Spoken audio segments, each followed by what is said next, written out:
Hello, welcome to Washington Talk. I'm Young Kim. After ending its self-imposed moratorium and firing an intercontinental ballistic missile, North Korea is showing signs that it could resume nuclear tests. And now, the US government is closely watching North Korea for possible future provocations, while South Korean officials said North Korean activities are detected at its previously closed nuclear test site. Today, we'll discuss the possibility of North Korea resuming a nuclear test and what the US response will be.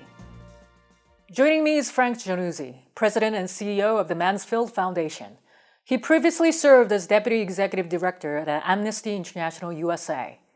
From 1997 to 2012, Mr. Jannuzi was Policy Director of the East Asian Pacific Affairs for the US Senate Foreign Relations Committee.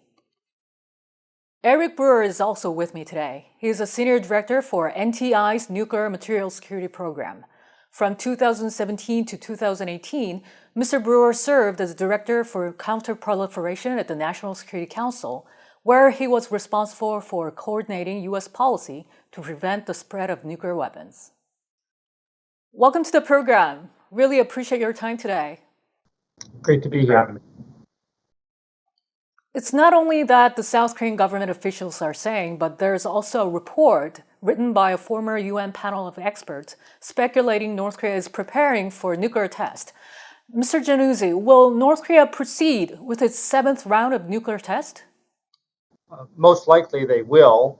I think that when nations, leaders tell us what they're going to do, oftentimes they mean it. And Kim Jong-un in his New Year's address made pretty clear the path of North Korea is to try to perfect their nuclear capabilities, to continue to modernize their nuclear forces, attempt to miniaturize their nuclear warheads to fit them on long-range missiles. And I think that there's no particular reason that we should believe that North Korea will be dissuaded by the current sanctions or political pressure from continuing to modernize and advance their nuclear forces. I think the real question for the United States at this juncture is not so much will they continue missile testing and nuclear testing, but what will be the U.S. and more importantly, perhaps, the concerted international response to those tests. I agree with Frank. I think the possibility of North Korea conducting another nuclear test is more of a question of when rather than if. Since January 2020 and multiple times since, Kim Jong-un has said that he's no longer bound by these self-imposed constraints on long-range missile launches and nuclear tests. Of course, now we've seen him abandon the constraint on ICBM tests. And so I think it's fair to say that eventually he will also abandon the constraint on a nuclear test and carry one out. And so the opportunities to prevent North Korea from moving forward are growing shorter by the day. So that's an unfortunate development as North Korea continues to make that progress. Mm-hmm. If they do carry on with a nuclear test, does this mean that the North Korean regime lied when they said they destroyed its nuclear testing site at Punggye-ri in 2018? Yeah, I wouldn't look at it from the standpoint of whether or not North Korea lied, right? I think, at the time, North Korea took steps to destroy some of the tunnel entrances and some of the tunnels. They also took steps to dismantle their satellite launch facility, but they did it deliberately in a way that made those steps reversible. We knew that those steps were reversible.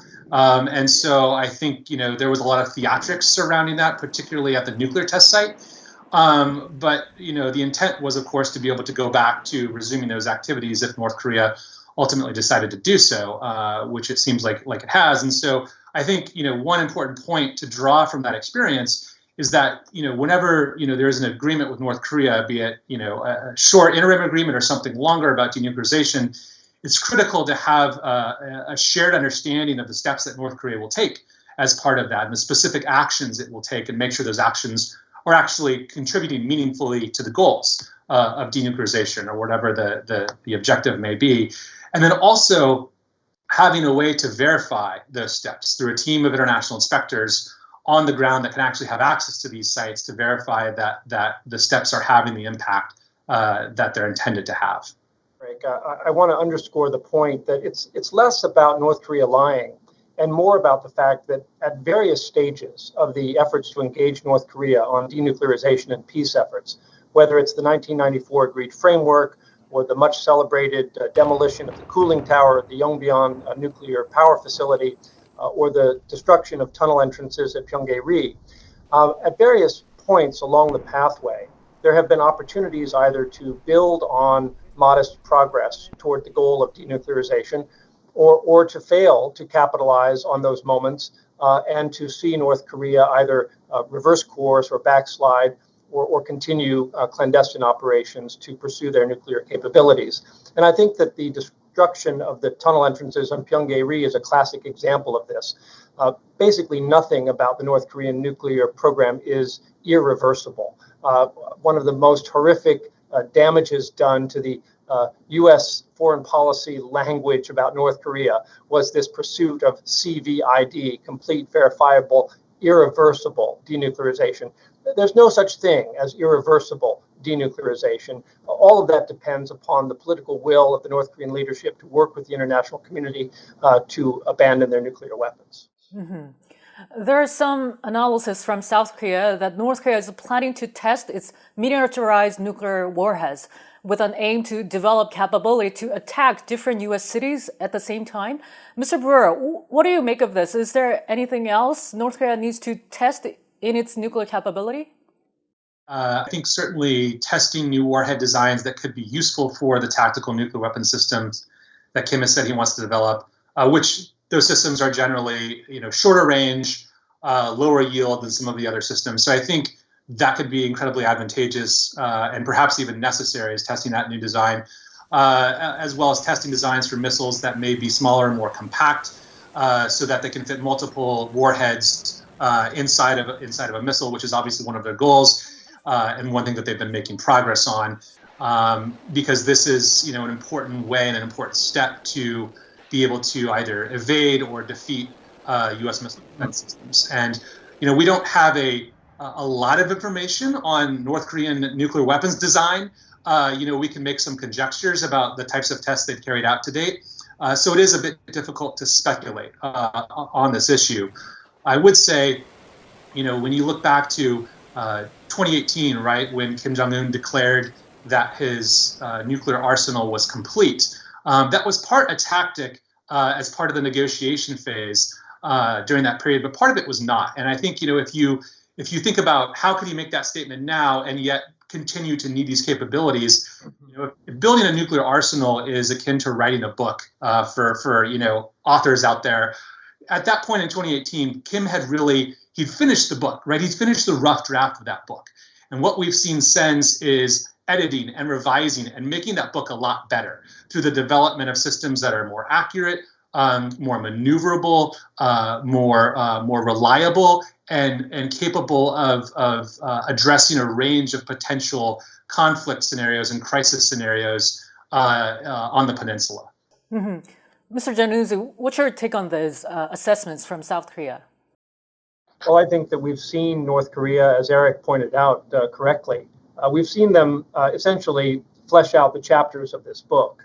They're working on a sea launch capability. They're working on road mobile missiles with longer ranges.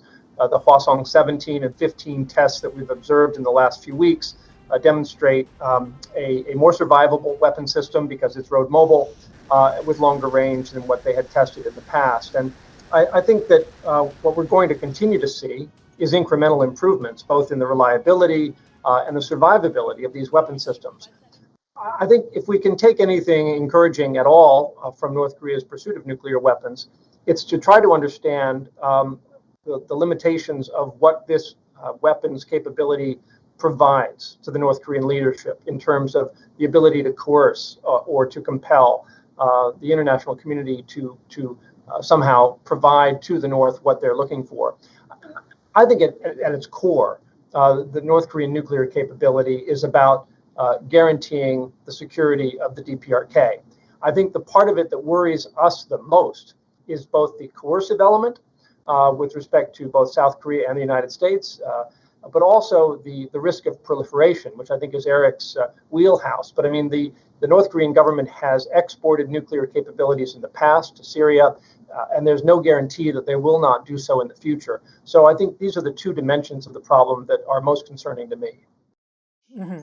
After the summit with Singapore Prime Minister Lee Hsien-loong, President Joe Biden called on North Korea to stop its ballistic missile launches and return to talks. Mr. Brewer, how can the U.S. bring North Korea back to the talks? Or what will make North Korea come to the table on its own?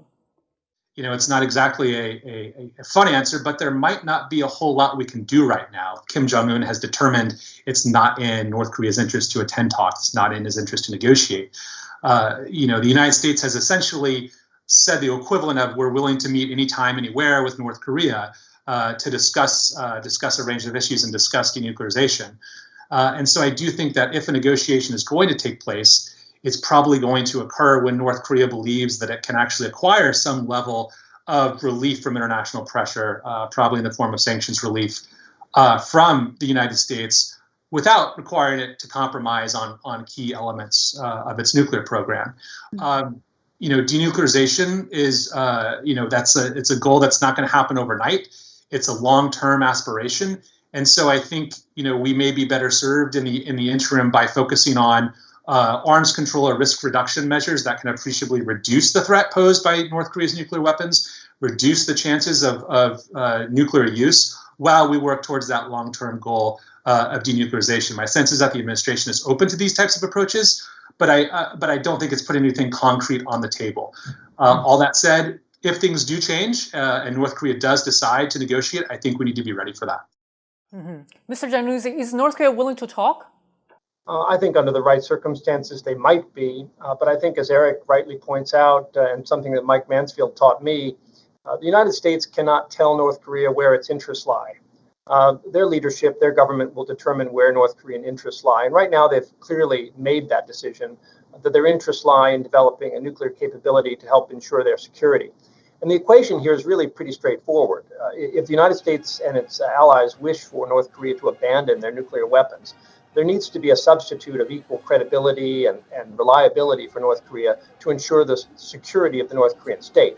And no such substitute exists at the moment. I think trying to find that substitute, including the kinds of positive security assurances that the Obama administration and the Trump administration and even the Biden administration, I think, is prepared to offer, has been the story of North Korea-U.S. diplomacy over the last 20 years. But we have not cracked the code. I was with Kim Dae-gwan in 2003 summer, just after North Korea had finished reprocessing 8,000 spent fuel rods for the material for their nuclear weapons program.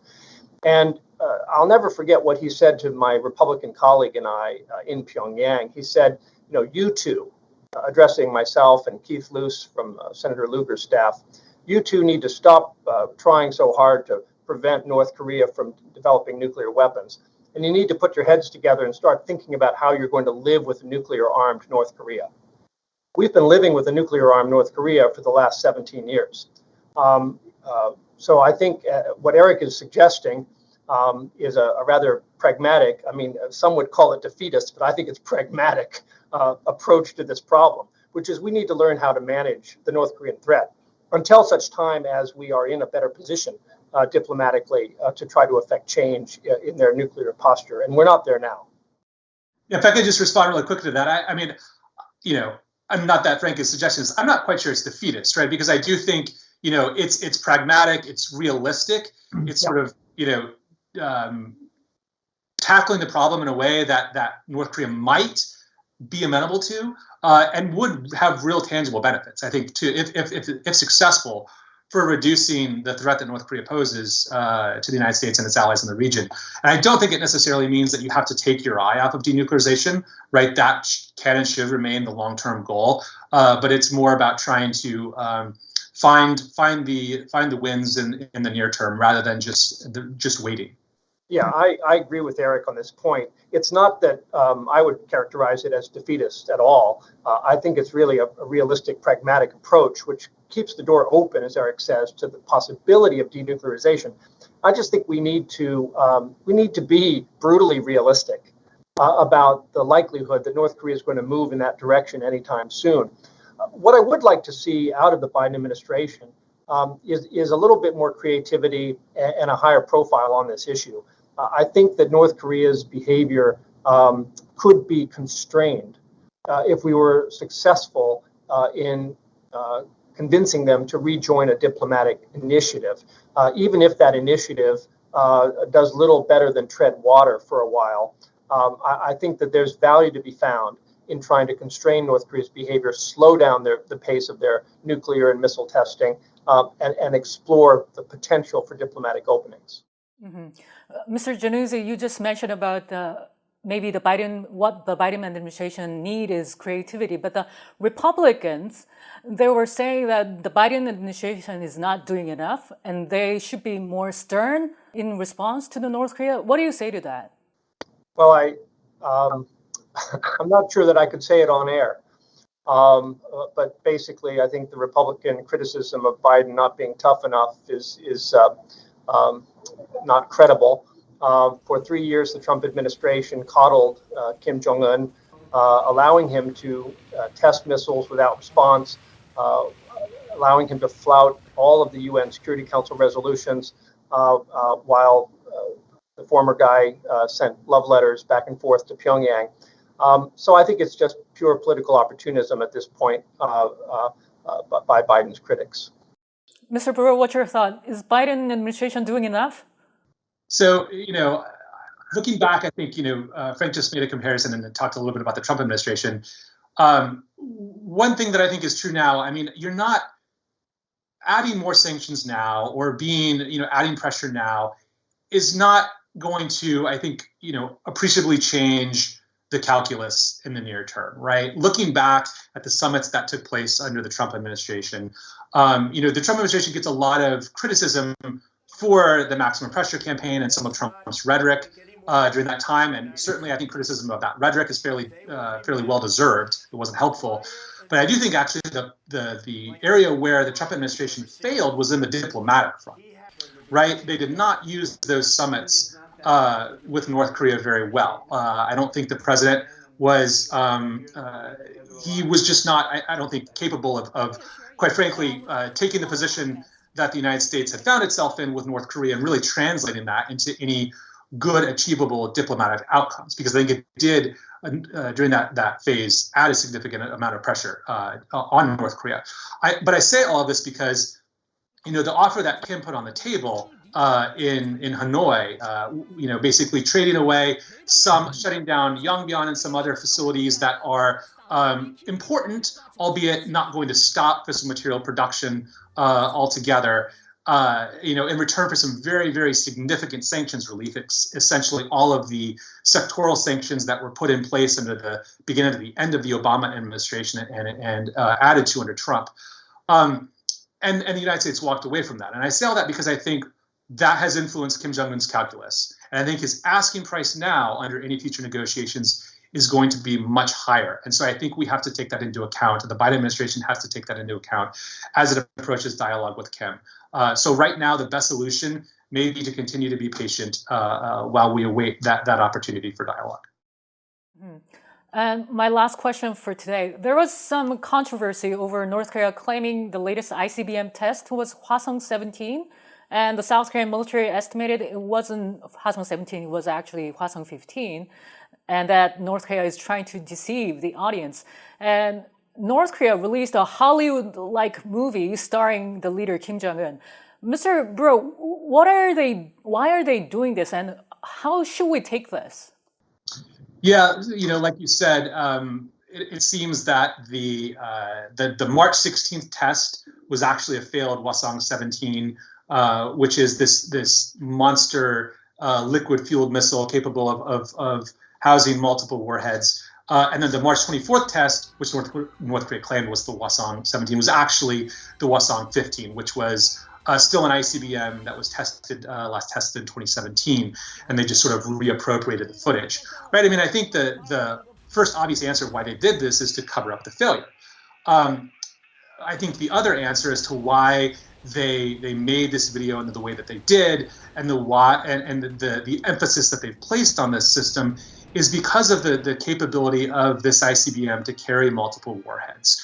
And this is really an important development, an important signal when it comes to being able to defeat U.S. missile defenses. I think we should highlight that the United States has consistently said that its missile defense capability is capable of defending against North Korea threats. And it's designed and updated and intended to be capable of defending against those threats. So by demonstrating the capability to have this monster missile capable of having multiple warheads or decoys or other types of capabilities, the North Koreans are sending a strong signal to the United States that, when it comes to relying on missile defense, your days are numbered. Mm-hmm. Mr. Jannuzi, is North Korea sending signals to the United States? North Korea's behavior with respect to missiles as well as nuclear testing serves multiple purposes. And there's the technical side, advancing their capabilities, modernizing, moving toward multiple independently targetable reentry vehicles that they could assemble on a road mobile ICBM, and that's important. There's also a domestic political component, which you saw with that theater. It has both a domestic and an international audience. The prestige of this regime, the success of the Kim dynasty at the helm of North Korea is linked to their development of nuclear weapons. And it also has a north-south dimension. So there's a point of pride on the peninsula. South Korea has its own space launch program. North Korea is in competition with the South, if you will, for space bragging rights on the peninsula. So all three aspects of this, signaling to Washington, a domestic audience to the South, and also, I would add that maybe a fourth dimension, that technical advance. All of these are in play. And we make a mistake if we assume that it's always about us. Not everything's about signaling to Washington. There are multiple audiences here. The United Nations Human Rights Council has just adopted a resolution condemning North Korea's human rights abuses for the 20th consecutive year. South Korea's Moon administration, which has just 1 month left in office, has not co-sponsored the resolution for 4 straight years, citing inter-Korean peace efforts. Mr. Jannuzi and Mr. Brewer, thank you so much for being with us today. Thank you so much, Ms. Kim. And that does it for this week's Washington Talk from Voice of America. Please join us again next week for more analysis.